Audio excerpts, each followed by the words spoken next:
ఓం నమో వేదాత్మకాయ వెంకటేశాయ. దోర్భ్యాం శోభితలాంగలం సముసలం కాదంబరీచంచలం రత్నాఢ్యం వరకుండలం భుజబలేనాక్రాంతభూమండలం వజ్రాభామలచారుగండయుగళం నాగేంద్రచూడోజ్వలం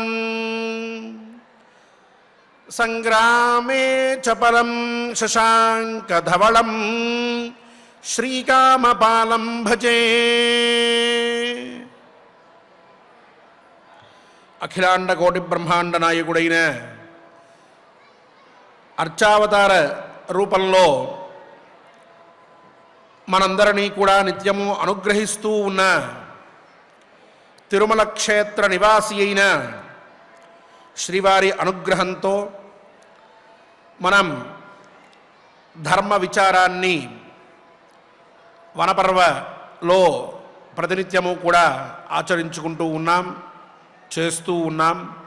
ధర్మతత్వాన్ని అవగతం చేసుకుంటూ ఉన్నాం. ఈనాటి మన పారాయణానికి అలాగే ప్రవచనానికి సత్సంకల్పం చేసుకుని ద్రౌపదీ విషయంలో ధర్మాన్ని అనుభవం అంటూనే ఎలా ధర్మరాజు ద్రౌపదికి తెలియజేస్తూ ఉన్నాడో ఆ విషయాన్ని గురించి చక్కగా తెలుసుకుందాం. దేవదేవుని ఆశీస్సులని పొందుదాం. విఘ్నేశ్వర ధ్యానం. నమస్తే గణనాథాయ గణానాం పతగే నమః. భక్తి ప్రియాయ దేవేశ భక్తేభ్యః సుఖదాయక. శ్రీనివాస ధ్యానం అనంతవేద సంవేద్యం నిర్దోషం గుణసాగరం అతీంద్రియం నిత్యముక్తం శ్రీనివాసం భజే నిశం. శ్రీకృష్ణ ధ్యానం వందే నవఘనశ్యామం పీతకౌశేయవాససం సానందం సుందరం శుద్ధం శ్రీకృష్ణం ప్రకృతేః పరం. వ్యాసధ్యానం వేదవ్యాసం స్వాత్మరూపం సత్యసంధం పరాయణం శాంతం జితేంద్రియక్రోధం సశిష్యం ప్రణమామ్యహం. అథ సంకల్పః.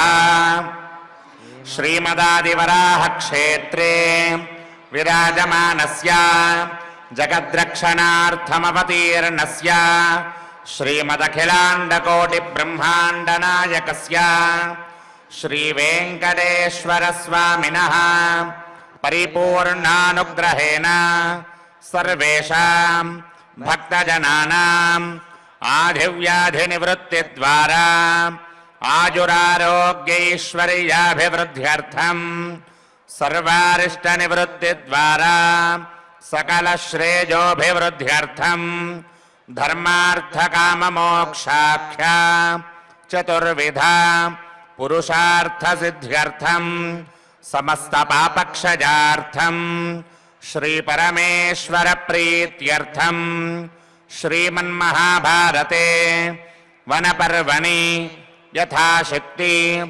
31ోऽధ్యాయాन्तर्गत శ్లోకపారాయణం ఆచార్యముఖేన కరిష్యామహే. శ్రీకృష్ణ పరబ్రహ్మణే నమః.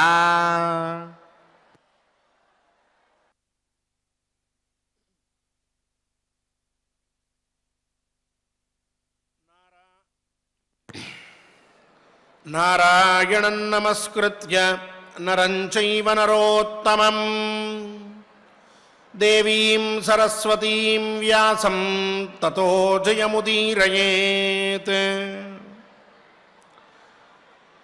త్వమాత్మనో విజానీహి జన్మ కృష్ణే యథా శ్రుతం వేత్థ చాపి యథా జాతః దృష్టద్యుమ్నః ప్రతాపవాన్.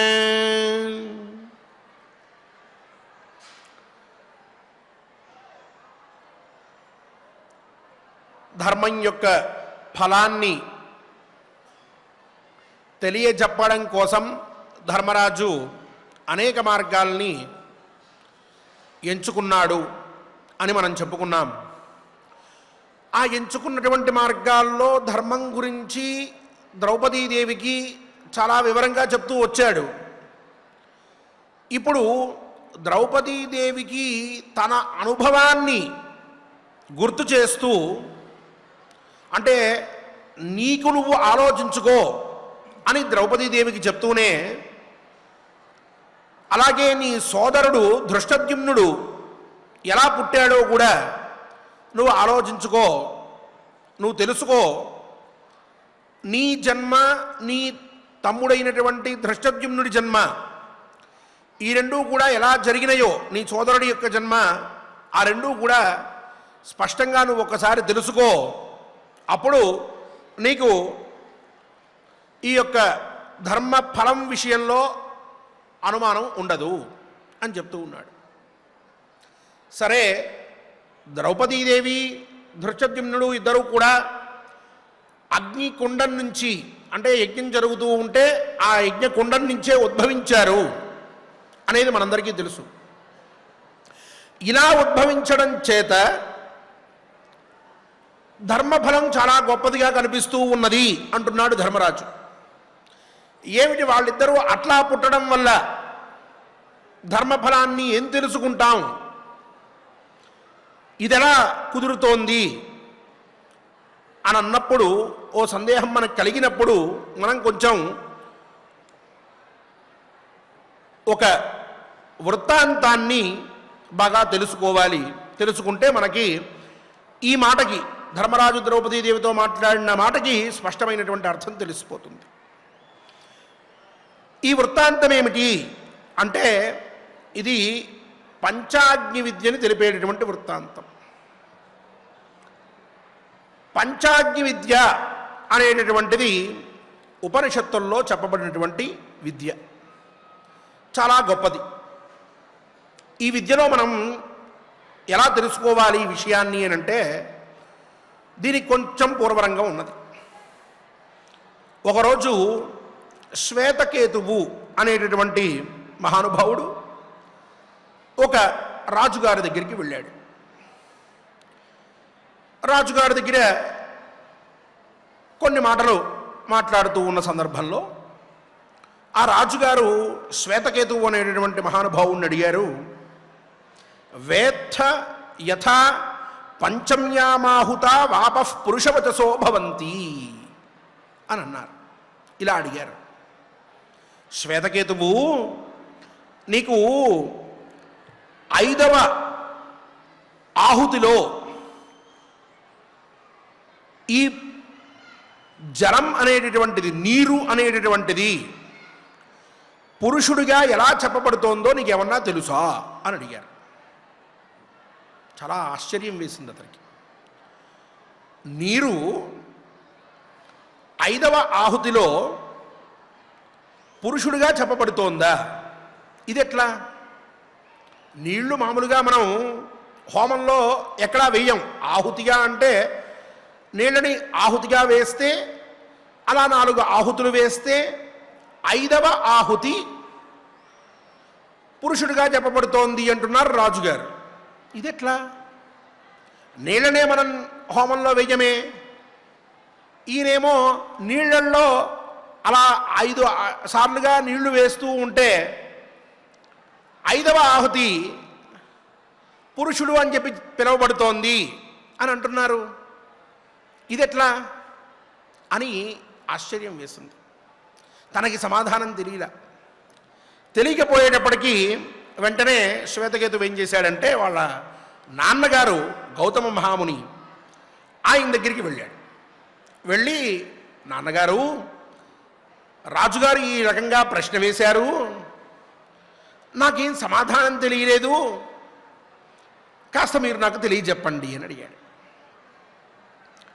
అప్పుడు గౌతమ మహర్షి ఆయన కూడా, నాయనా, 5వ ఆహుతి వేస్తే అది పురుషుడు అనేటటువంటి పేరుతో పిలువబడ్డాం అనేది నాకు కూడా, అది పురుషుడుగా ఎలా మారుతుందో, తర్వాత పురుషుడు అని చెప్పి ఎలా పిలువబడుతోందో నాకు కూడా తెలియదయ్యా అని చెప్పి, ఆయన మహర్షి అయినప్పటికీ ఏమాత్రము భేషజం లేకుండా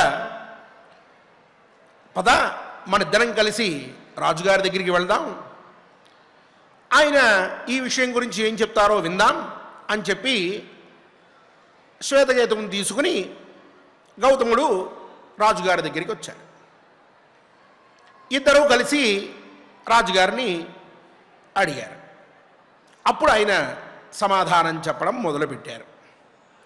ఆ తర్వాత కథ చాలా విస్తారంగా సవివరంగా ఉన్నది.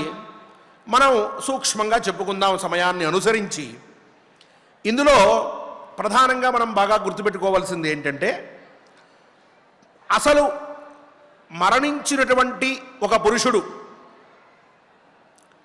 మళ్ళీ పుట్టే ముందర ఇక్కడి నుంచి పైకి వెళ్ళిన తర్వాత అతను ఎలా అవుతున్నాడు అనేది ఇక్కడ మనం చూడాలి. అదే చెప్తున్నారు రాజుగారు.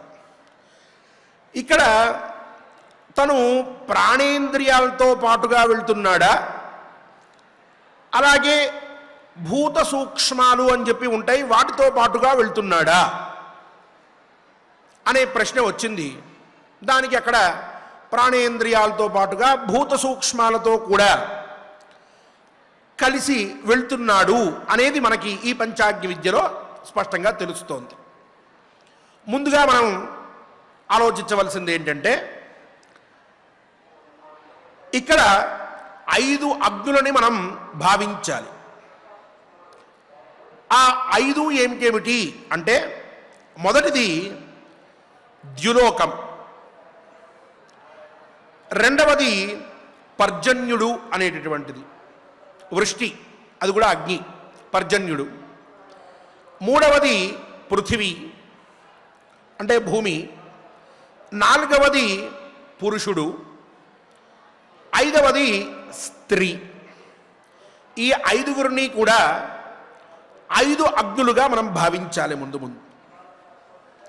ఇప్పుడు ఈ 5 అగ్నులు అని చెప్పి మనం స్థిరం చేసేసుకుంటే, ద్యులోకము, పర్జన్యుడు, పృథివీ, పురుషుడు, స్త్రీ అనే 5 అగ్నులు అని స్థిరం చేసుకున్న తర్వాత, ఈ లోకంలో ఒక వ్యక్తి ప్రతినిత్యము కూడా హోమం చేస్తూ ఉన్నాడు, యజ్ఞాలు చేస్తూ ఉన్నాడు, యాగాలు చేస్తూ ఉన్నాడు. ఈ యజ్ఞాలు యాగాలు ఇవన్నీ చేస్తూ ఉన్నప్పుడు ఈ పురుషుడు పాలు, పెరుగు మొదలైనటువంటి జలద్రవ్యాలతోటి హోమం చేస్తూ ఉంటాడు.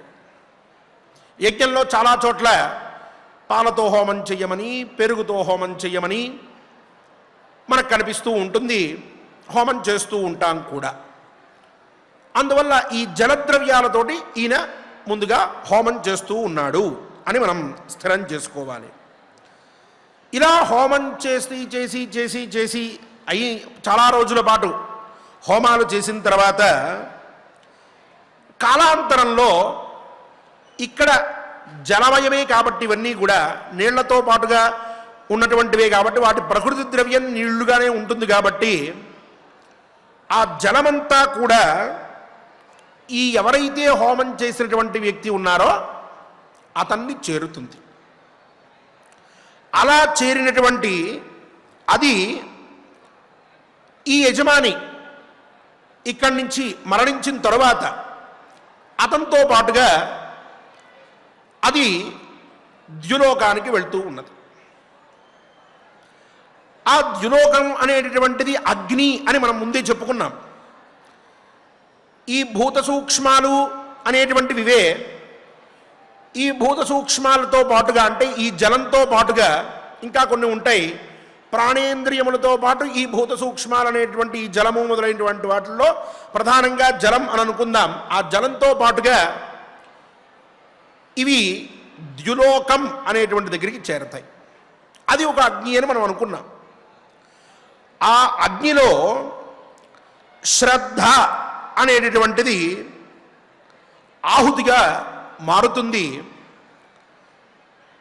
ఆ శ్రద్ధ అనేటటువంటి ఆహుతితో ఈ ద్యులోకంలోకి ఇతను చేరిన వెంటనే ఈతనితో పాటు వెళ్ళినటువంటిది శ్రద్ధ అనేటటువంటి రూపాన్ని చెందితే ఆహుతిగా అయితే దాన్ని ఇక్కడి నుంచి వెళ్ళినటువంటి వ్యక్తి ఎవరైతే ఉన్నారో అతని ఇంద్రియ అధిష్టాన దేవతలు, ప్రాణేంద్రియాలతో వెళ్తున్నాడు అని అనుకున్నాం, ఆ అధిష్టాన దేవతలు ఆ అగ్నిలో హోమం చేస్తారు. ద్యులోకం అనేటటువంటి అగ్నిలో, అదొక అగ్ని, ఆ అగ్నిలో దీన్ని హోమం చేస్తారు. ఇలా హోమం చేస్తే ఆ జలం ఏదైతే ఇతంతో పాటుగా వెళ్ళినటువంటిది ఉందో అది సోమం అనేటటువంటి దేహంగా మారుతూ ఉన్నది. అలా సోమం అనేటటువంటి దేహంగా మారిన తర్వాత అది కూడా మళ్ళీ జలమైనటువంటి జల రూపంలో ఉన్నటువంటి దేహమే. ఇక్కడికి ఒక ఆహుతి పూర్తయింది, జలాహుతి. అది కూడా ద్యులోకంలో హోమం చేస్తారు అని చెప్పి అనుకున్నాం. శ్రద్ధ అనేటువంటి ఆహుతి రూపంలో అక్కడికి ఒక జల హోమం ఆహుతి పూర్తయింది. అలా హోమం చేసిన తర్వాత అది సోమం అనేటటువంటి దేహంగా ఏర్పడుతుంది అని స్పష్టమవుతోంది. అలా సోమం అనేటటువంటి దేహంగా ఏర్పడిన తరువాత దాన్ని మళ్ళీ ఈ పర్జన్యలోకం అనేటటువంటిది అది కూడా ఒక అగ్ని అని చెప్పి అనుకున్నాం మనం. ఆ పర్జన్యుడికి వృష్టి అభిమాని దేవత ఒకరు ఉంటారు. ఆ దేవత ఈ పర్జన్యుడు అనేటటువంటి అగ్నిలో హోమం చేస్తాడు. ఈ సోమం అనేటటువంటి దాన్ని హోమం చేస్తే అది వర్షంగా మారుతూ ఉన్నది. మొదటి ఆహుతి వేసిన తర్వాత అది సోమంగా మారింది. దాన్ని పర్జన్యుడు అనేటటువంటి అగ్నిలో హోమం చేస్తే ఇప్పుడు అది వర్షంగా మారింది. అదే జలం వర్ష రూపంలోకి వచ్చింది. అలా వర్షంగా అయినటువంటిది మొదట సోమరూపాన్ని, ఆ తర్వాత వృష్టి రూపాన్ని అంటే వర్ష రూపాన్ని పొందినటువంటి ఆ జలమే ఆ పైన మూడవ అగ్ని పృథివీ అని చెప్పుకున్నాం మనం. ఈ పృథివీ అనేటటువంటి అగ్నిలో హోమం చేయబడుతూ ఉన్నది.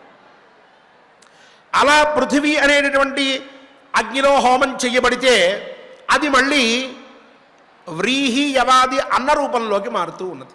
అంటే వడ్లు, యవలు, గోధుమలు ఇత్యాది మనం ఏదైతే అన్నం స్వీకరిస్తూ ఉంటామో ఆ అన్న రూపంలోకి మూడవ ఆహుతి మారుతూ ఉన్నది. అలా మూడవ ఆహుతి మారితే ఇక్కడికి ద్యులోకం అనేటటువంటి అగ్నిలో, పర్జన్యుడు అనేటటువంటి అగ్నిలో, అలాగే పృథివీ అనేటటువంటి అగ్నిలో మూడు అగ్నుల్లో హోమం చేస్తే మొదట జలరూపంగా ఉన్నటువంటిది సోమంగా అయింది, సోమంగా ఉన్నటువంటిది వృష్టి రూపంగా అయింది, వర్ష రూపంగా, ఆ తర్వాత అన్నరూపంగా మారింది. ఇలా అన్నరూపంగా మారినటువంటి ఈ ఆహుతి తరువాత పురుషుడు అనేటటువంటిది నాలుగవ అగ్ని అని చెప్పి అనుకున్నాం. ఆ నాలుగవ అగ్నితోటి ఈ యొక్క అన్నం అనేటటువంటిది ఆహుతి, ఆ అగ్ని యందు ఈ అన్నం అనేటటువంటి ఆహుతి హోమం చేయబడుతూ ఉన్నది. ఇలా ఆ పృథివీ అనేటటువంటి అగ్నిలో చేయబడినందువల్ల ఏదైతే ఆహుతి అన్నాది రూపంగా అయ్యిందో అది మళ్ళీ పురుషుడు అనేటటువంటి అగ్ని యందు ఆహుతి చేస్తే అది రేతస్సుగా మారుతూ ఉన్నది. ఇక్కడికి 4 అగ్గులు పూర్తయినాయి. అలాగే 4 ఆహుతులు కూడా పూర్తయినాయి. మొదటిది ద్యులోకం, అక్కడ సోమరూప ఆహుతి, ఆ పైన జలం పర్జన్యుడు, అక్కడ వృష్టి రూపం పొందడం, ఆ పైన పృథివీ, అక్కడ అన్నరూపంగా మారడం, ఆ పైన పురుషుడు అతను ఎందు ఆహుతి వేయగా అది రేతస్సుగా మారడం అనేటటువంటిది ఇంతవరకు పూర్తయింది. ఇప్పుడు 5వ అగ్ని స్త్రీ అని చెప్పుకున్నాం మనం.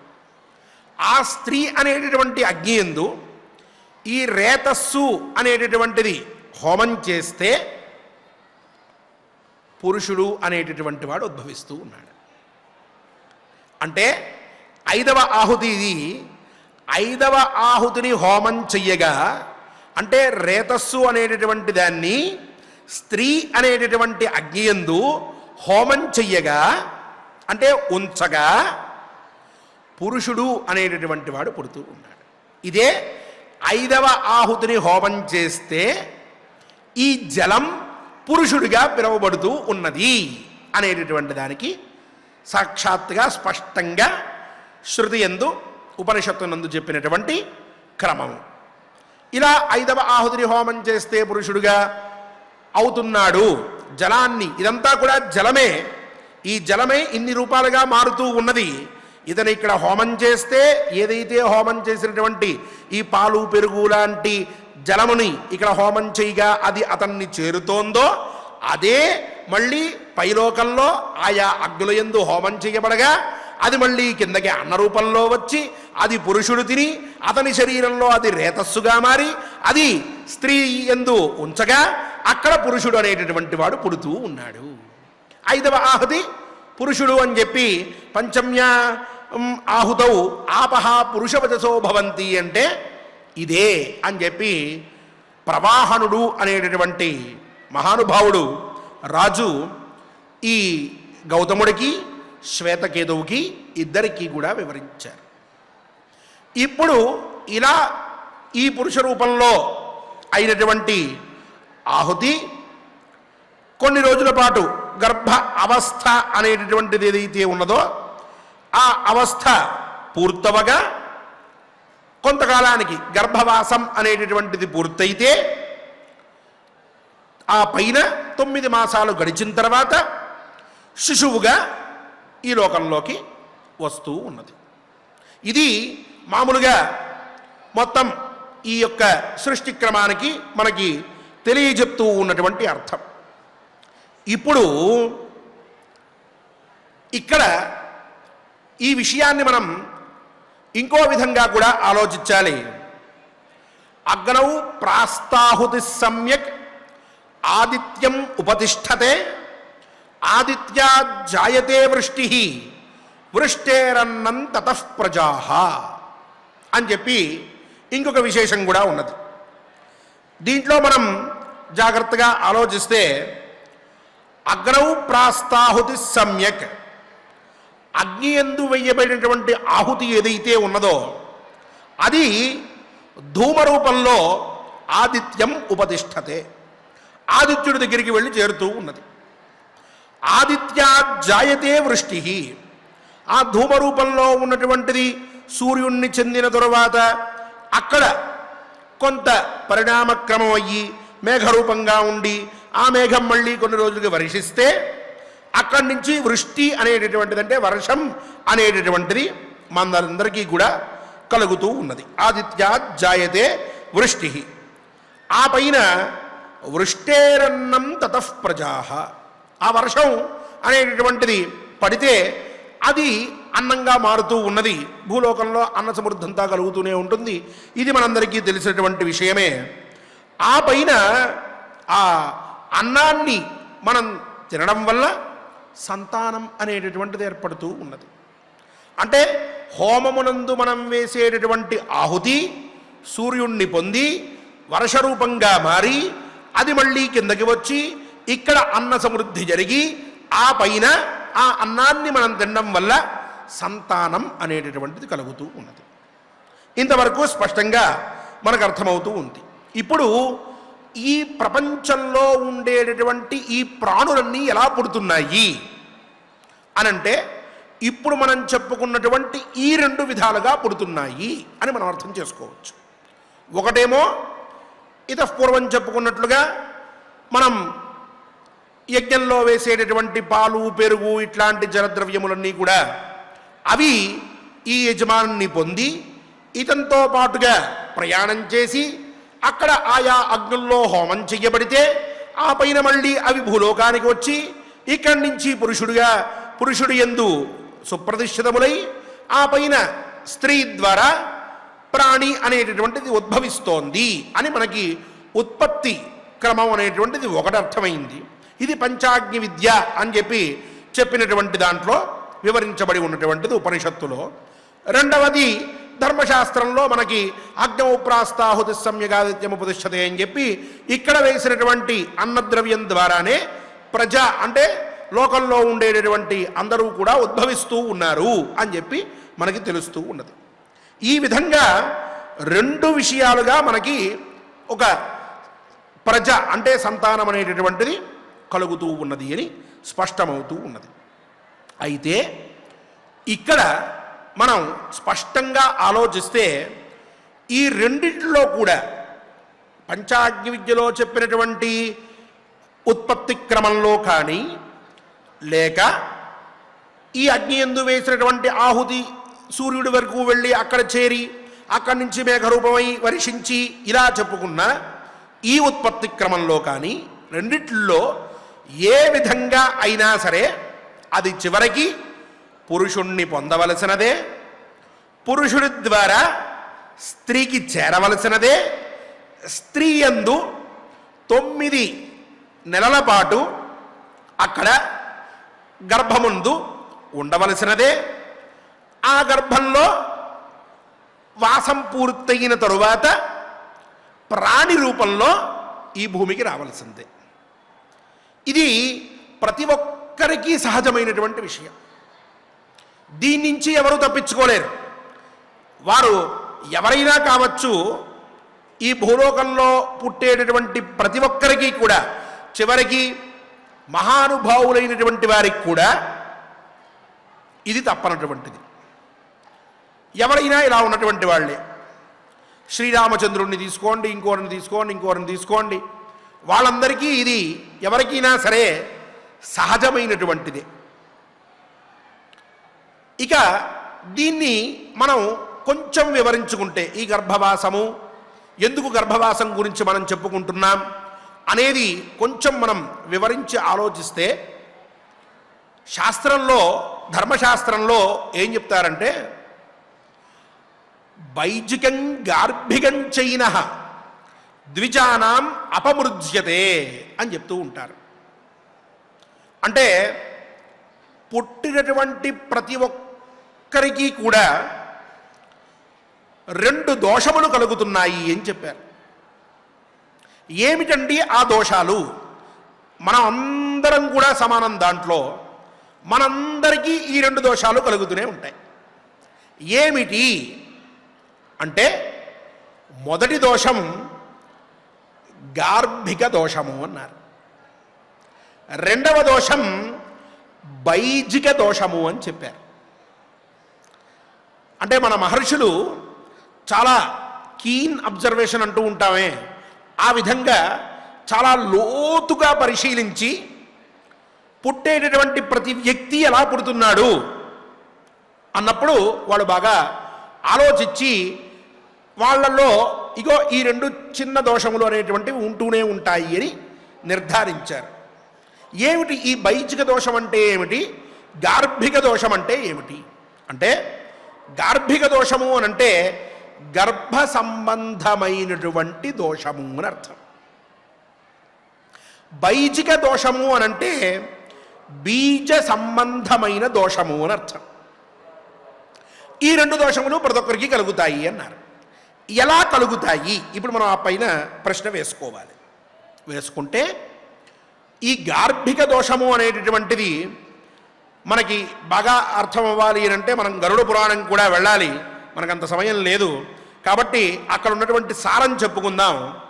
గర్భంలో ఉన్నప్పుడు ఈ గర్భావస్థలో తల్లి తీసుకునేటటువంటి కొంచెం కారంగా ఉన్న పదార్థాలు, లేక కాస్త వేడిగా ఉన్నటువంటి పదార్థాలు, అలాగే బాగా చేదుగా ఉండేటటువంటి పదార్థాలు, ఇవన్నీ పదార్థాలు కూడా ఆ స్త్రీ తీసుకుంటూ ఉంటే లోపల ఉండేటటువంటి శిశువుకి చాలా వేదన కలుగుతూ ఉంటుందట. తల్లి బాగా కారం తిందనుకోండి, లోపల వాడికి మంట పుట్టేస్తూ ఉంటుందట. కొంచెం ఆవిడ చల్లటి నీళ్లు తాగిందనుకోండి, లోపల వాడికి చలి పెట్టేసి వణికిపోతారట పిల్లలు. ఇలా తల్లి యొక్క స్వీకరణ బట్టి లోపల ఉండేటటువంటి గర్భంలో ఉన్నటువంటి ఆ శిశువు కొన్ని కష్టాలు పడుతుంది అని చెప్పారు. అలాగే ఇంకొక మాట మనకి గరుడ పురాణంలో చెప్పినటువంటిది, అక్కడ ఆ లోపల ఈ మూత్రము, మలము, ఇంకొన్ని విధములైనటువంటి కొన్ని సూక్ష్మ క్రిములు, ఇవన్నీ కూడా వీడి మధ్యనే ఉంటూ ఉంటే ఈ శిశువు ఆ మధ్యలో తిరుగాడుతూ ఉంటూ ఉంటాడట. కొన్ని జీవాలు ఉంటూ ఉంటాయట, అక్కడ ఉండేటువంటి చిన్న చిన్నవి వాడిని కుడుతూ ఉంటాయట. అవి మనకి పెద్ద ప్రమాదం కాదు, కానీ గర్భావస్థలో ఉన్నప్పుడు మనందరం కూడా అది అనుభవించినటువంటి వాళ్ళమే. అలాగే వీడు కొన్నిసార్లు అక్కడ ఉండేటటువంటి నీరు తాగేస్తూ ఉంటాడట. ఉమ్మ నీరు తాగాడు అని చెప్పి ఈ రోజుల్లో హడావిడి చేయడం కూడా మనందరికీ తెలిసినటువంటి మాట.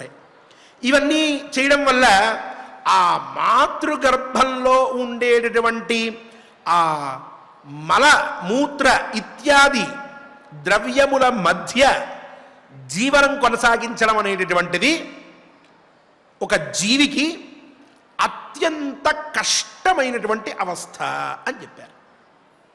అక్కడే వాడు 7వ నెల దాటిన తర్వాత, కొంచెం 7వ నెల వచ్చిన తర్వాత వాడికి ఒక స్ఫూర్తి కలుగుతుంది. మెల్లిమెల్లిగా ఆ స్మృతి గట్టిపడుతుంది. గట్టిపడిన తర్వాత అసలు ఏమిటి, నేను ఈ గర్భంలో ఉండమేమిటి, ఇక్కడ ఉండి నేను ఈ కష్టాలు పడ్డమేమిటి, మళ్ళీ సంసార సాగరంలోకి ప్రవేశించడం ఏమిటి, ఇట్లా ప్రవేశించి మళ్ళీ నేను పుత్రులు, భార్య, ధనము, ఐశ్వర్యము అని చెప్పి వాటి మీద పడ్డమేమిటి అని చెప్పి నానా బాధలు పడిపోయి, అబ్బెబ్బెబ్బే ఈసారి భగవంతుడా, హే కృష్ణ, జనార్దన, విష్ణు, వాసుదేవ, నేను భూమి మీద పడినటువంటి మరుక్షణం నీ పాదములను విడిచిపెట్టక నీ యందు ఒకే విధమైనటువంటి లక్ష్యంతో ఉండి అన్యథా శరణాస్తి అనేటటువంటి భావంతో నిన్ను నేను వదిలిపెట్టక ఎప్పటికీ కూడా అర్చించుకుంటూనే ఉండి ఎంతో కష్టమైనటువంటి ఈ సంసార సాగరాన్ని అతి అవలీలగా చక్కగా నీ భక్తి అనేటటువంటి నావ మీద నేను ప్రయాణం చేస్తూ వెళ్తూ ఉన్నటువంటి వాడిని, మరుజన్మలో నాకు మళ్ళీ ఈ మానవ జన్మ లేకుండా ఉండేట్టుగా ఈ గర్భ అవస్థ అనేటటువంటి దోషం నాకు కలగకుండా ఉండేట్టుగా ఈ గర్భంలో 9 నెలల పాటు నేను ఇట్లా పడి చిట్ట చివరికి భూమి మీదకి వచ్చి మళ్ళీ నా భార్య, నా పుత్రులు అని చెప్పి ఈ సంసారంలో భవబంధాలన్నిటి మధ్య ఇరుక్కుపోయి మళ్ళీ అకృత్యములు చేసి అబద్ధాలు ఆడి కామక్రోధాదులకి నేను లొంగిపోయి ఈ జన్మని అంతా వృథగా చేసుకొని నీ మీద ఒక్క క్షణం కూడా బుద్ధి నిరపలేనటువంటి స్థితిని దాటినటువంటి వాడినై మళ్ళీ నీ దగ్గరికే నేను చేరుకొని నీ యందు ఐక్యమయ్యే మోక్షాన్ని సాధిస్తాను పరమాత్మ. నాకు ఈ మానవ జన్మ అవసరం లేదు. క్రితంసారి ఎన్ని పాపాలు చేశాను, ఎన్ని అకృత్యాలు చేశాను, ఎంత దారుణంగా ప్రవర్తించాను, ఎన్ని మాటలు మాట్లాడాను, గురు హుంకారమే చేశానా, తల్లిదండ్రులని అవమానించానా, పెద్దలని గౌరవించలేదా, ఇటువంటి అవస్థ అంతా పడి నేను నానా కష్టములు అనుభవించి నరక యాతనలు కూడా పూర్తి చేసుకుని మళ్ళీ ఈ గర్భావస్థకు వచ్చాను. మో దేవుడా, నాకు మళ్ళీ ఈ అవస్థ నువ్వు కలిగించవద్దు. నీ పాదార విందములనే నేను ఆశ్రయిస్తాను. నువ్వు తప్ప నాకు ఇంకొక దైవం లేదు, నువ్వు తప్ప నాకు ఇంకొక శరణం లేదు. నేను నిన్నే ఆశ్రయిస్తాను. నా గర్భం వద్దు, శాశ్వత మోక్షం కావాలి అని చెప్పి అనుకుంటూ 9 నెలల పాటు, అంటే మిగిలిన 2 నెలల్లో ఇటువంటి భావాలు ప్రతిరోజు పెట్టుకుని అనుకుంటూ ఉంటాడట. నీ దగ్గరికే నేను వస్తున్నాను పరమాత్మ, నిన్ను తప్ప వేరొకరిని నేను తలచను, నాకు ఈ భవబంధాలు వద్దు, నాకు ఈ సంసారం వద్దు అంటూ ఉంటాడట. అయిపోయింది. ఒక్కసారి తల్లి కడుపులో ఉండేటటువంటి ఆ వాయువు వీడిని బయటికి తంతే వచ్చి బయటపడి పెద్ద పెట్టిన ఒక్కసారి ఆ అని చెప్పి అరుస్తాడట. అప్పటిదాకా ఉన్నటువంటి జ్ఞానమంతా మొత్తం నశ్యమైపోతుంది. ఆ పైన మళ్ళీ అమ్మ ఓ 2 నెలలకి, ఆ పైన 4 నెలలకి నాన్న, ఆ తర్వాత 6 నెలలకి తమ్ముడో, అన్నయ్యో, చెల్లో, అక్కో, ఆ తర్వాత కొన్ని రోజులకి ఇది నాది అని చెప్పి చిన్నప్పుడే అది తీసుకోవడం, ఏ అక్కో చెల్లో తీసుకుంటే దాన్ని కొట్టి తీసుకోవడం, అక్కడి నుంచి ఒక 4 ఏళ్ళు 3 ఏళ్ళు వచ్చేటప్పటికి నా వస్తువు అనేటటువంటి భావన పెరగడం, ఆ పైన నేను, నాది, నాకు అనేటటువంటి మాటలు మనమే నేర్పిస్తూ ఉండడం, వాళ్ళు బాగా అలవాటు చేసుకోవడం, మెల్లిమెల్లిగా ఇక నాది నాకే నేనే అనేటటువంటి భావం దాకా ప్రయాణించడం, మళ్ళీ పునర్దరిద్ర పునరేవ పాపి అని చెప్పినట్లు మళ్ళీ ఈ సంసార సముద్రం తప్పకపోవడం. ఇది సాధారణంగా మనందరం కూడా ఇట్లా అనుకున్నటువంటి వాళ్ళమే. మన తల్లి గర్భంలో ఉన్నప్పుడు మనందరం పరమాత్మని ఇలా ప్రార్థించినటువంటి వాళ్ళమే. వచ్చేసాం బయట ప్రపంచంలో బ్రహ్మాండంగా రేపొద్దున ఏమిటయ్యా పని అనుకుంటూ వ్యవహారం చేసేస్తున్నాను తప్ప ఆ పరమాత్మ యందు ఆ గర్భావస్థలో అనుకున్నటువంటి మాట మనకు అనుకోవట్లే. ఇది విశేషం. అయితే ఇక పైన ఇదే తర్వాత ఇంకా గరుడ పురాణంలో చాలా విశేషం ఉన్నది. మనకు కావలసింది ఇంతవరకు. ఇప్పుడు ఇలా గర్భావస్థలో శిశువు ఉంటాడు అని చెప్పి మనం చెప్పుకున్నాం కదా. ఆ గర్భావస్థలో ఉన్నప్పుడు అక్కడ ఈ మలమూత్రముల మధ్య ఈ యొక్క శరీరం అనేటటువంటిది ఉండడం వల్ల, వాటిని త్రాగుతూ ఉండడం వల్ల తద్వారా కొంత మనం అస్పృశ్యతని, కొంత మలినత్వాన్ని మన శరీరానికి పొందుతూ ఉంటాం. ఇదే గర్భ సంబంధమైన దోషము అని అంటే. ఇక రెండవది బీజ సంబంధమైనటువంటి దోషము అని చెప్పి దీని గురించి పెద్దగా మనం విచారం అనేటటువంటిది చేసుకోవక్కర్లేదు. ఒక మాటలో చెప్పేసుకోవాలి అని అంటే, మనం పుట్టడానికి, ఒక శిశువు ఉద్భవించడానికి ఏ కణములైతే ప్రధానమైనటువంటివి ఉన్నాయో, XY XX అనేటువంటివి ఏవైతే ప్రధానమైనటువంటి కణములు ఈనాడు ఆధునికమైనటువంటి వైద్యులందరూ కూడా తెలియజెప్తూ ఉన్నారో, అటువంటి శుక్లములు అనేటటువంటి కణములు, ఆ కణములు శరీరం, ఒక పురుషుడి శరీరం నుంచి స్త్రీ శరీరంలోకి ప్రవేశించిన తరువాత గర్భోత్పత్తి అనేటువంటిది జరుగుతూ ఉన్నది. ఆ కణములు బట్టి ఈ యొక్క గర్భం అనేటటువంటిది ఏర్పడుతూ ఉన్నది. లోకంలో చాలా అపప్రథ కూడా ఉన్నది. దాని గురించి కూడా ఇప్పుడే మాట్లాడేసుకుందాం. ఈ పురుషుడు అనేటటువంటి వాడు పురుషుడు కలిగితేనేమో అదంతా కూడా పురుషుడు యొక్క గొప్పతనం. ఒకవేళ స్త్రీ సంతానం కలిగినట్లయితే అది స్త్రీ యొక్క తప్పు అని చెప్పి, ఇద్దరు ముగ్గురు ఆడపిల్లలు పుడితే ఇది ఈవిళ్ళలో ఉన్నటువంటి దోషం అని చెప్పి నిర్ధారించేటటువంటి అవివేకులు ఈనాటికి కూడా కొంతమంది మిగిలిన్నారు. సైన్స్ ఇంతగా పెరిగిన తర్వాత మన శాస్త్రం ఏనాడో చెప్పింది, ఏ కణమైనా సరే పురుషుడు పుట్టడానికి కానీ స్త్రీ పుట్టడానికి కానీ ప్రధానమైనటువంటిది పురుషుడిదే. పురుషుడి దగ్గర నుంచి ఏ విధమైన కణం వెళితే ఆ విధమైనటువంటి సంతానం అక్కడ కలుగుతుంది అని. ఇది ఒక విశేషం.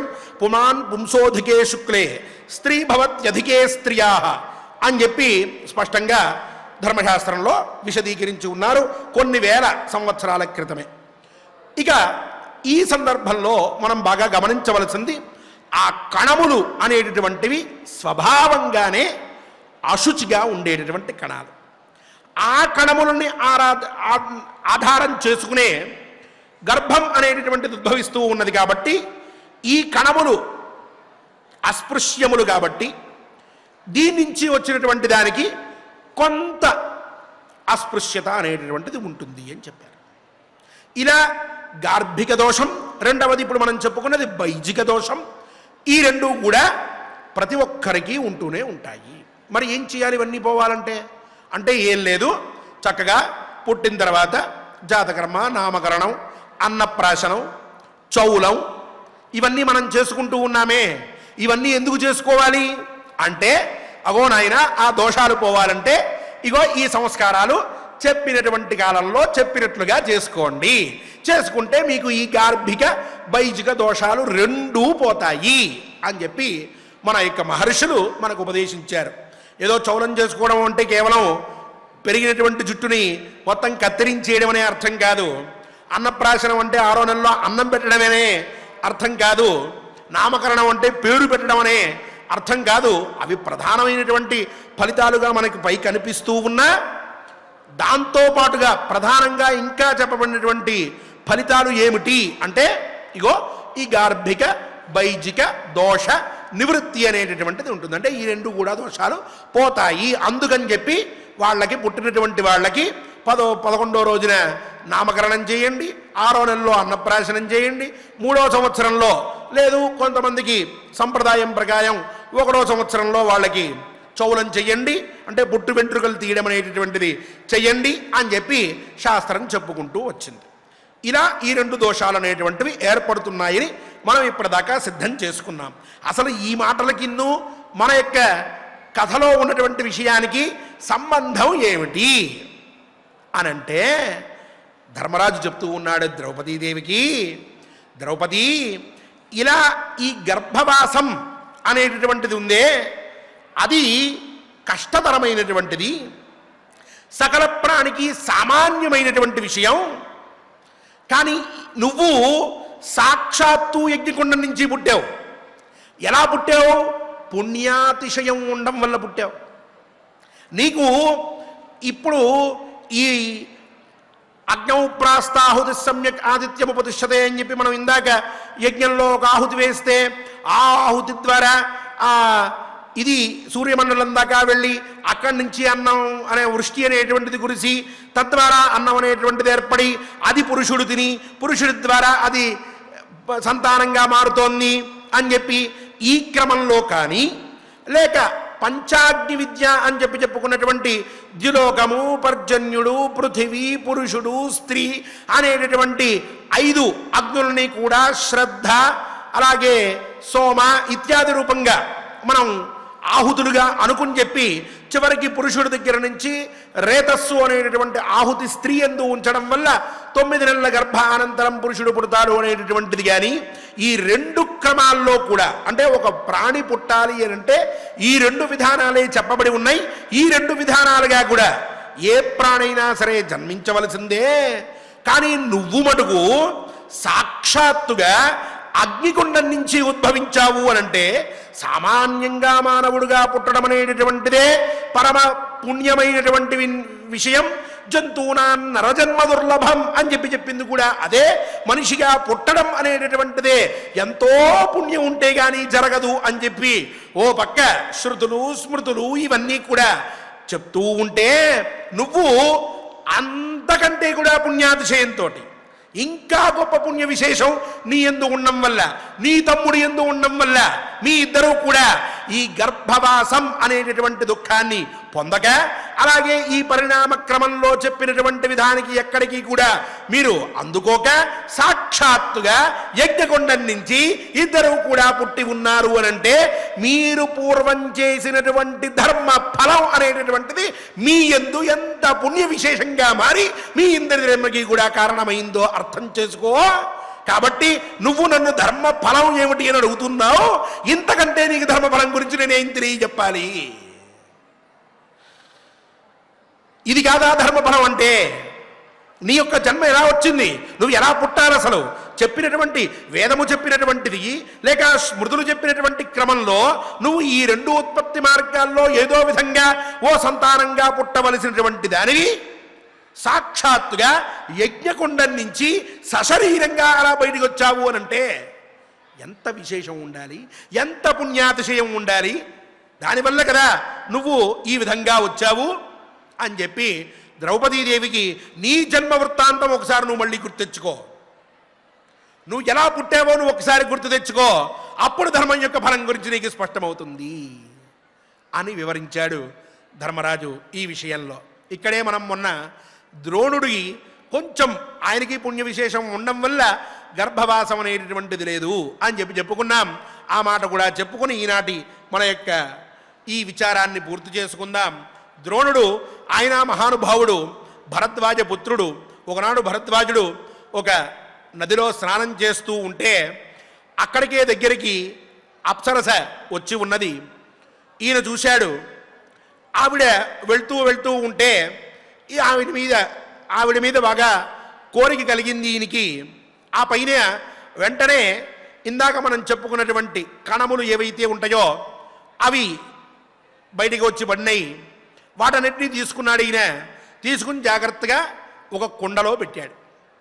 పెట్టిన తర్వాత కొన్ని రోజులకి అది పిండంగా మారి శిశువుగా తయాయి ఆ పైన ద్రోణుడిగా నామకరణం చేసేంత వరకు వచ్చింది.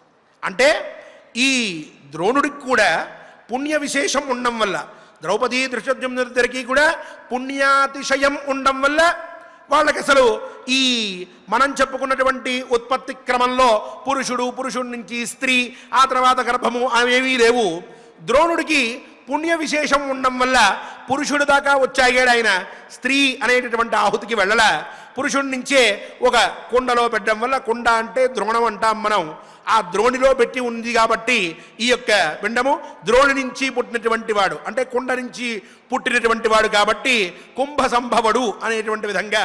అలాగే ఈయన కూడా చక్కగా ఒక కుంభంలో పుట్టినటువంటి వాడు కాబట్టి ఆయన్ని ద్రోణుడు అనేటటువంటి, ద్రోణం నుంచి పుట్టాడు కాబట్టి ద్రోణుడు అనేటటువంటి పేరుతోటి పిలుస్తూ ఉన్నారు.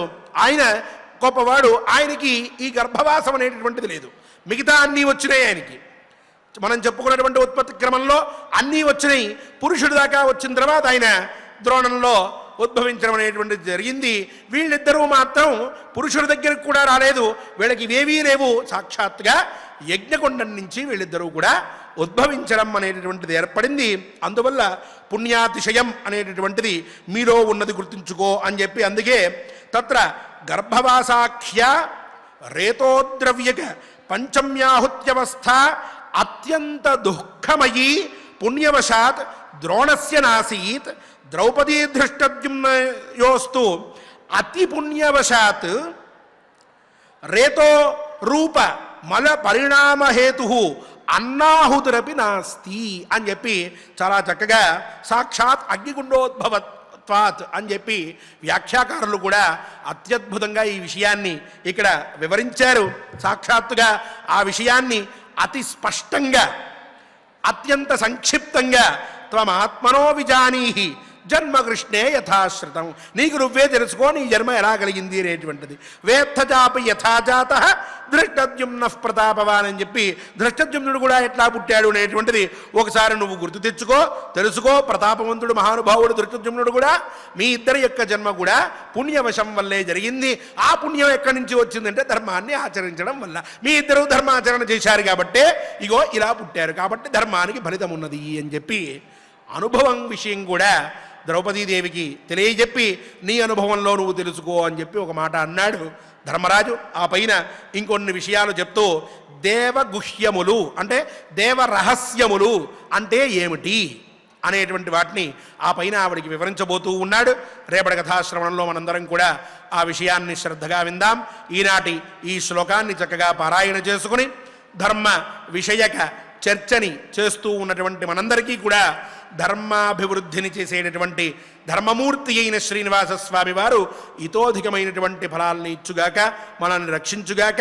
ధర్మస్య విజయోస్తు అధర్మస్య నాశోస్తు అనేటటువంటి మాటలు నిత్య సత్యములు గానుగాక అని చెప్పి మనం స్వామిని ప్రార్థిద్దాం. ఆయన ఆశీస్సులను పొందుదాం. ఓం నమో వెంకటేశాయ.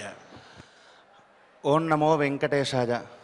చక్కగా ఈరోజు ఆచార్యుల వారి ద్వారా ప్రకృతి సంబంధమైనటువంటి పురుషోత్పత్తి మనకి ఏ విధంగా కలుగుతోంది, మనం ఏ విధంగా ఉండాలి, కలిగేటటువంటి దోషాలు ఏమిటి అనేటటువంటి విషయాలని మనం చక్కగా ఈరోజు తెలుసుకున్నాం. అంతర్గత భాగంలో ఈరోజు తత్సంబంధమైనటువంటి అంటే భార్యాభర్తలు అనేటటువంటిది ఇప్పుడు మనం ఆచార్యుల వారి ద్వారా తెలుసుకున్నాం కదా. పలానా కణవృద్ధి కలిగినట్లయితే పలానా పురుష సంతానము పలానా స్త్రీ సంతానము కలుగుతుంది అని మనం తెలుసుకున్నాం. ఏ రోజు ఏ విధంగా కలిస్తే ఏ విధమైనటువంటి సంతానం కలుగుతుంది అనేటటువంటివి ధర్మశాస్త్రంలో చెప్పబడి ఉన్నాయి. అలాగే ఏ విధంగా వారి యొక్క స్థితి ఆ క్షణము ఉండాలి అనేటటువంటి విషయాన్ని కాస్త మనం ఈరోజు తెలుసుకొని యథావిధిగా పారాయణాన్ని మనం ప్రారంభించుకుందాం. అప్రౌఢాం రోగిణీం క్రుద్ధాం అతృప్తాం అన్యమానసాం. అప్రౌఢాం ప్రౌఢత్వం అంటే ఆవిడకి కరెక్ట్ వయస్సు అనేటటువంటిది ఉండాలి. చిన్న పిల్లతో సంగమం అనేటటువంటిది చేయకూడదు అని దాని యొక్క తాత్పర్యం. అదేవిధంగా రోగిణీ రోగ సంబంధమైనటువంటి విషయంతో ఆ అమ్మాయి బాధపడుతూ ఉంటే అప్పుడు ఆ విధమైనటువంటి కలయిక కలవకూడదు. ఇంకా ఎలా ఉండాలి? క్రుద్ధాం. అదేవిధంగా కోపంలో ఉన్నప్పుడు వారి ఇరువురు కూడా కలవకూడదు. అదేవిధంగా అతృప్తాం, తృప్తి కలగనంత వరకు అంటే తృప్తి లేకుండా ఉండకూడదు. అన్యమానసాం, అన్యమనస్కం అనేటటువంటిది ఉండకూడదు. అలా ఉన్నటువంటి సందర్భాల్లో మాత్రమే మనం వారి ఇరువురు కూడా వారి ఇరువురి యొక్క కలయిక ద్వారా పురుషోత్పత్తి కలుగుతుంది అని మనకు ధర్మశాస్త్రాలు చెబుతూ ఉన్నాయి. అన్యమానస్కంగా ఉన్నట్లయితే కలిగేటటువంటి ఫలితములు ఏమిటి అనేటటువంటి విషయాలు కూడా ఎన్నో మనం ధర్మశాస్త్రముల ద్వారా మనం తెలుసుకుంటూ ఉన్నాం. అందులో భాగంగా ఈరోజు 31వ అధ్యాయంలో 32వ శ్లోకాన్ని మనం పారాయణం చేసుకుందాం.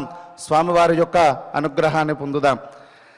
త్వమాత్మనో విజానీహి త్వమాత్మనో విజానీహి జన్మ కృష్ణే యథాశ్రుతం జన్మ కృష్ణే యథాశ్రుతం వేత్థ చాపి యథా జాతః వేత్థ చాపి యథా జాతః దృష్టద్యుమ్నః ప్రతాపవాన్ దృష్టద్యుమ్నః ప్రతాపవాన్. ఓం నమో వెంకటేశాయ. శ్రీ ఉదయ భాస్కర్ గారు మరియు ఇతర అన్నమాచార్య ప్రాజెక్ట్ కళాకారులందరూ కూడా మన ఆత్మీయులు ఈనాడు గోవిందనామ సంకీర్తనం చేయడానికి సంసిద్ధులై ఉన్నారు. చక్కగా మనం కూడా వారితో గోవిందుని సంకీర్తించి స్వామి అనుగ్రహాన్ని పొందుదాం.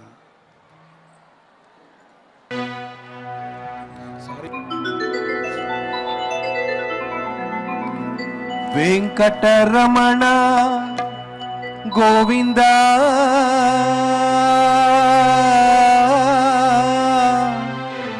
సంకటహరణ గోవింద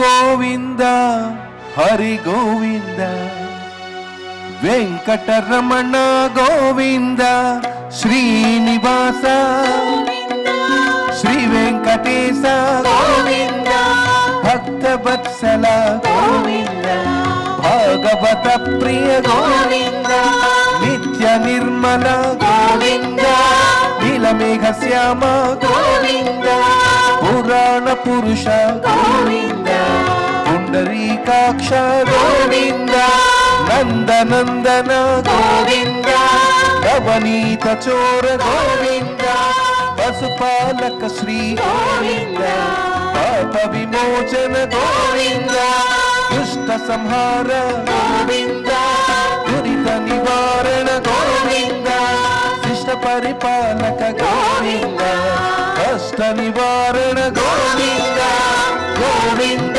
హరి గోవింద గోకుల నందన గోవింద గోవింద హరి గోవింద గోకుల నందన గోవింద.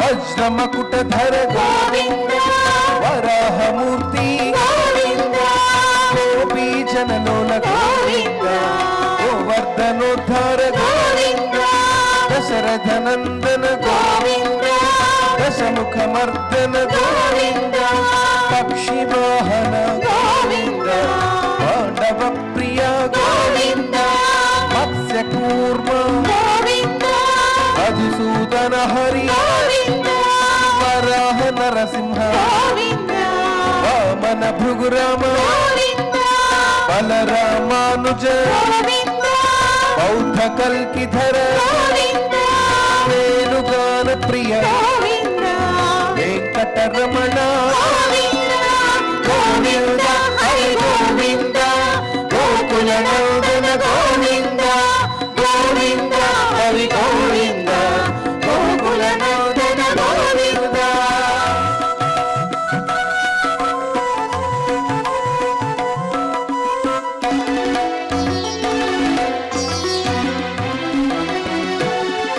సీతానాయక శ్రిత పరిపాలక దరిద్ర జన పోషక ధర్మ సంస్థాపక అనాథ రక్షక ఆపద్ బాంధవ శరణాగత వత్సల కరుణా సాగర కమల దళాక్ష ಕಾಮಿತ ಫಲದ ಪಾಪ ವಿನಾಶಕ ಪಾಹಿ ಮುರಾರೇ ಶ್ರೀ ಮುದ್ರಾಂಕಿತ ಶ್ರೀವತ್ಸಾಂಕಿತ ಧರಣಿ ನಾಯಕ ದಿನಕರ ತೇಜ ಗೋವಿಂದ ಹರಿ ಗೋವಿಂದ ಗೋಕುಲ ನಂದನ ಗೋವಿಂದ ಗೋವಿಂದ ಹರಿ ಗೋವಿಂದ ಗೋಕುಲ ನಂದನ ಗೋವಿಂದ.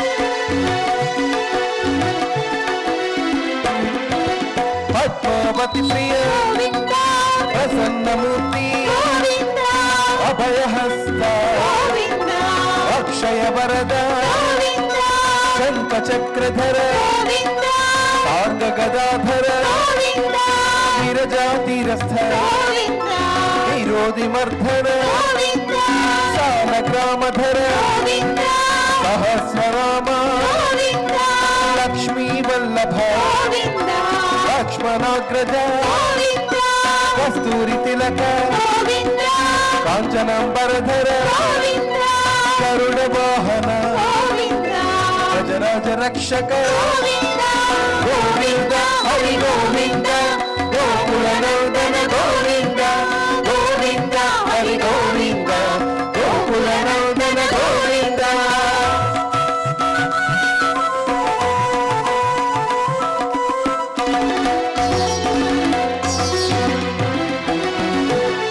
ವಾನರ ಸೇವಿತ ವಾರದಿ ಬಂಧನ ಸಪ್ತಗಿರೀಶ ಏಕ ಸ್ವರೂಪ ಶ್ರೀರಾಮಕೃಷ್ಣ ರಘುಕುಲ ನಂದನ ಪ್ರತ್ಯಕ್ಷ ದೇವ ಪರಮ ದಯಾಕರ ವಜ್ರ ಕವಚಧರ ವೈಜಯಂತಿಮಾಲ ವಡ್ಡಿ ಕಾಸುಲವಾಡ ವಸುದೇವತನಯ ಬಿಲ್ವ ಪತ್ರಾರ್ಚಿತ ಭಿಕ್ಷುಕ ಸಂಸ್ಕೃತ ಶ್ರೀ ಪುಂರೂಪ ಶಿವಕೇಶವ ಮೂರ್ತಿ ಗೋವಿಂದ ಹರಿ ಗೋವಿಂದ ಗೋಕುಲ ನಂದನ ಗೋವಿಂದ ಗೋವಿಂದ ಹರಿ ಗೋವಿಂದ ಗೋಕುಲ ನಂದನ ಗೋವಿಂದ.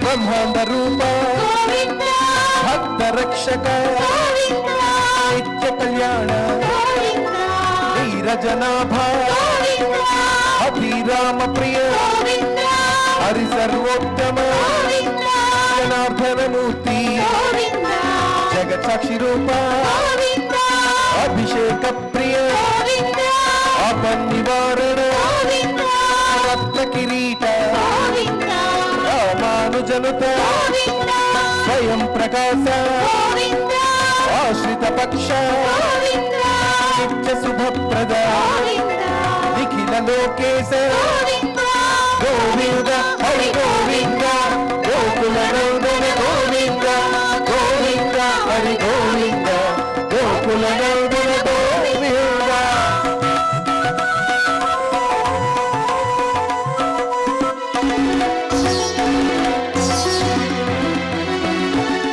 ಆನಂದ ರೂಪ ಆದ್ಯಂತರಹಿತ ಇಹ ಪರದಾಯಕ ರಾಜ ರಕ್ಷಕ ಪರಮ ದಯಾಳು ಪದ್ಮನಾಭ ಹರಿ ತಿರುಮಲ ವಾಸ ತುಳಸಿ ವನಮಾಲ ಶೇಷ ಸಾಯಿನೇ ಶೇಷಾದ್ರಿ ನಿಲಯ ಮತ್ಸ್ಯಾವತಾರ ఏడుకొండలవాడ గోవింద హరి గోవింద గోకుల నందన గోవింద గోవింద హరి గోవింద గోకుల నందన గోవింద గోవింద హరి గోవింద గోకుల నందన గోవింద గోవింద హరి గోవింద గోకుల నందన గోవింద గోవింద హరి గోవింద గోకుల నందన గోవింద గోవింద హరి గోవింద గోకుల నందన గోవింద గోకుల నందన గోవింద గోకుల నందన గోవింద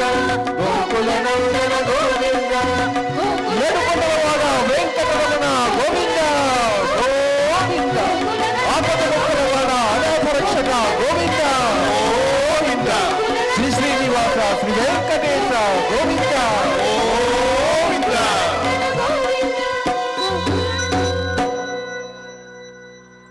ఓం నమో వెంకటేశాయ. క్షమా ప్రార్థనాదులతో పారాయణాన్ని మంగళాంతం చేసుకుని స్వామివారి అనుగ్రహ పాత్రులమవుదాం. అథ క్షమా ప్రార్థనా యదక్షరపదభ్రష్టం మాత్రాహీనం చ యద్భవేత్ తత్సర్వం క్షమ్యతాం దేవ నారాయణ నమోऽस्तु తే. అథ లోకక్షేమ ప్రార్థనా స్వస్తి ప్రజాభ్యః పరిపాలయంతాం న్యాయేన మార్గేణ మహీం మహిషాః గోబ్రాహ్మణేభ్యः శుభమస్తు నిత్యం. లోకాः సమస్తాः సుఖినో భవంతు.